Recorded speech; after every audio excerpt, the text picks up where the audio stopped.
Hello everyone, lucky sweet ভিডিওতে সবাইকে welcome জানাই। আজকে আমি বানিয়েছিলাম চিকেন দো পেঁয়াজা, আর সেই ভিডিওটাই তোমাদের সাথে শেয়ার করছি। তো তার জন্য লাগছে, দেখো চিকেনটাকে আমি ভালো করে ধুয়ে পরিষ্কার করে নিয়েছি, আর এটা আমি এবার ম্যারিনেট করব। তার জন্য আমার লাগছে আদা, রসুন, লঙ্কা বাটা। তোমরা কিন্তু শুকনো লঙ্কাও এখানে ব্যবহার করতে পারো। যেহেতু শুকনো লঙ্কাটা আমরা অতটা পছন্দ করি না, তাই আমি পুরো রান্নাটা কাঁচা লঙ্কাতেই করব। আর দিয়ে দিচ্ছি এর মধ্যে নুন, আর দিচ্ছি কাশ্মীরি মির্চ। এখানে তোমরা শুকনো লঙ্কার গুঁড়ো ব্যবহার করতেই পারো। তারপর দেখো ভালো করে এটাকে মিশিয়ে ম্যারিনেট করার জন্য রেখে দেবো 15 মিনিট মতন। তারপর নিচ্ছি আমি পেঁয়াজ কুচি, টমেটো কুচি, আর দুটো পেঁয়াজকে কোয়া মতন পেঁয়াজের কোয়া ছাড়িয়ে রেখেছি। তারপর দিয়ে দিয়েছি কড়াইতে তেল। এর মধ্যে আমি পেঁয়াজ যেটা কুচি করে রেখেছিলাম সেইটাই আমি দিয়ে ভালো করে ভেজে নেব, গোল্ডেন ব্রাউন কালার যতক্ষণ না হয়। তো দেখো আমি পেঁয়াজগুলো সব দিয়ে দিয়েছি, ভালো করে এবার এটাকে ভাজবো। আর ভাজতে ভাজতে আমি আর একটা বাটিতে আমি নিয়ে নেব টক দই। তার মধ্যে আমি মিশিয়ে রাখছি হলুদ গুঁড়ো, আর দেব আমি এর মধ্যে কাশ্মীরি মির্চ।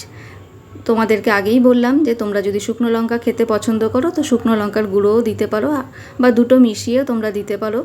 আর এর মধ্যে আমি দিয়ে দেবো জিরের গুঁড়ো, আর দেব আমি ধনের গুঁড়ো।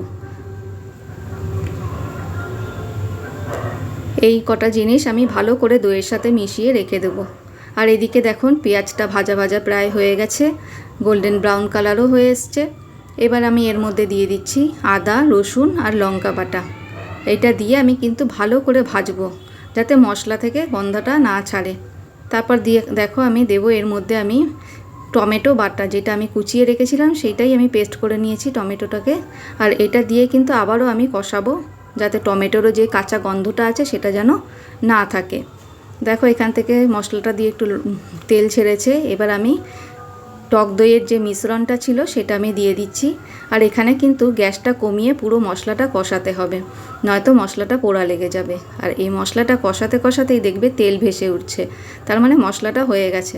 দেখতেই পারছো তোমরা, মশলাটা থেকে তেল ভেসে উঠেছে, তার মানে মশলাটা পুরোপুরি কষানো হয়ে গেছে। এবার আমি এর মধ্যে দিয়ে দেবো ম্যারিনেট করা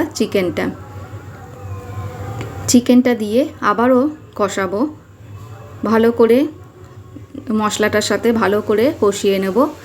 আর 15 মিনিট মতন রেখে দেবো চাপা দিয়ে। 15 মিনিট ভালো করে দেখো কষানো হয়ে গেছে। এবার আমি চাপা দিয়ে রাখছি 15 মিনিটের জন্য, আর গ্যাসটা কমিয়ে দিচ্ছি যাতে চিকেনটা আস্তে আস্তে সিদ্ধ হয়। 15 মিনিট পরে আমি দিয়ে দিচ্ছি এর মধ্যে গরম মশলার গুঁড়ো। এটাকে ভালো করে মিশিয়ে নিচ্ছি। আর দেব আমি এর মধ্যে 1 কাপ মতন গরম জল এদিকে আমি বসিয়ে দিয়েছি, হয়েও গেছে। এবার দিয়ে দিচ্ছি গরম জল। তোমরা এটা বুঝে দেবে, আমি এখানে 1 কাপ মতন দিয়েছি, যেহেতু 1 কেজি মাংস আছে আর চিকেন থেকেও জল বেরোবে, তোমরা তাই জলের পরিমাণটা বুঝে দিও। আর এটা আমি গ্যাস কমিয়ে 30 মিনিট মতন চাপা দিয়ে রেখেছি। দেখো চিকেনটা মোটামুটি সিদ্ধ হয়ে এসছে। আর এবার যে কোয়া করে রেখেছিলাম, পেঁয়াজের যে কোয়াটা রেখেছিলাম ওইটা দিয়ে দিলাম, আর দিয়ে দিচ্ছি কাঁচা লঙ্কা কুচি। তোমরা কিন্তু এখানে টমেটো টুকরো করে দিতে পারো, কিন্তু আমি দিইনি। আর এইটা দিয়ে কিন্তু বেশিক্ষণ কষানো যাবে না, 5 মিনিট মতনই চাপা দিয়ে রাখতে হবে, কারণ মাংসটা প্রায় সিদ্ধ হয়ে এসছে। তোমরা কিন্তু বাড়িতে অবশ্যই ট্রাই করো, খুব ইজি প্রসেস আমি দেখালাম। আর দেখো এটা মাংসটা প্রায় হয়ে এসছে, তাই জন্য লাস্টে আমি দিয়ে দিচ্ছি কাসুরি মেথি। এটা দিয়ে আবার একটু 5 মিনিট মতন রেখে দেবো, যাতে এই কাসুরি মেথির ফ্লেভারটা পুরোটাই যেন মাংসের মধ্যে ঢুকে যায়। তারপর দেখো এবার প্রায় হয়ে এসছে। এবার আমি দিচ্ছি ধনেপাতা কুচি। এটা তোমাদের অপশান, তোমরা দিতেও পারো নাও দিতে পারো। আমার বাড়িতে ছিল তাই আমি একটু দিয়ে দিয়েছি। তো এই রেসিপিটা অবশ্যই ট্রাই করো, আর ভালো লাগলে একটা লাইক করো।